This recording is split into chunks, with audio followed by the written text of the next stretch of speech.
UCP 600 এর article number 2 তে কি বলা আছে?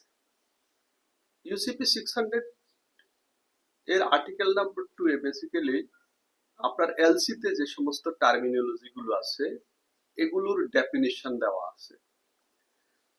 এই ডেফিনিশন গুলো আপনাকে আবার খুব ইজিলি সুন্দরভাবে বুঝিয়ে দেওয়া আছে।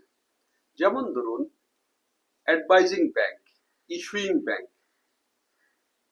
কনফার্মিং ব্যাংক, এই যে এগুলোর ডেফিনিশন দেওয়া আছে। অ্যাডভাইজিং ব্যাংক কি? অ্যাডভাইজিং ব্যাংক হচ্ছে যে ব্যাংক আপনাকে ইনফর্ম করবে যে এলসি ওপেন হয়েছে, এলসি সম্পর্কে ইনফর্ম করবে, সেটা হচ্ছে অ্যাডভাইজিং ব্যাংক। ইস্যুইং ব্যাংক হচ্ছে যে ব্যাংক আপনার এলসি ইস্যু করবে, তাকে ইস্যুইং ব্যাংক বলা হয়।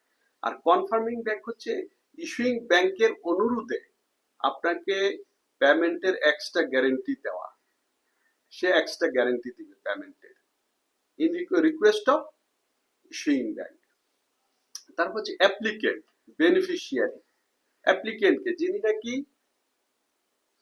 এলসি ওপেন করে, অর্থাৎ হচ্ছে স্পেশালি সেলার বা এক্সপোর্টার হচ্ছে অ্যাপ্লিকেন্ট, আর বেনিফিশিয়ারি হচ্ছে ইম্পোর্টার। তার আপনার ক্রেডিট কি? ক্রেডিট হচ্ছে যেই হচ্ছে এলসি অর্থাৎ ডকুমেন্টারি ক্রেডিট, যেটা অ্যাকর্ডিং টু ইউসিপি 600, যদি আপনি অ্যাকর্ডিং টু ইউসিপি 600 অনুসারে আপনার ফলো করেন, সেটা যেটা হবে সেটাই হচ্ছে এলসি। প্রেজেন্টেশন, প্রেজেন্টেশন কি? প্রেজেন্টেশনটা হচ্ছে আপনার ডকুমেন্ট সাবমিশন, যখন আপনি ডকুমেন্ট ব্যাংকে ডকুমেন্ট সাবমিট করবেন ওটা হচ্ছে প্রেজেন্টেশন। কমপ্লাইং প্রেজেন্টেশন, কমপ্লাইং প্রেজেন্টেশন হচ্ছে যে অ্যাকর্ডিং টু মানে ইউসিপি 600 এর গাইডলাইন অনুসারে যখন আপনি ডকুমেন্টস প্রেজেন্ট করবেন সেটাকে আপনার বলা হবে কমপ্লাইং প্রেজেন্টেশন।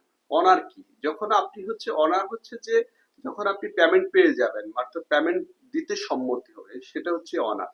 লাইক সে আপনার sight payment, deferred payment, acceptance. Negotiation কি?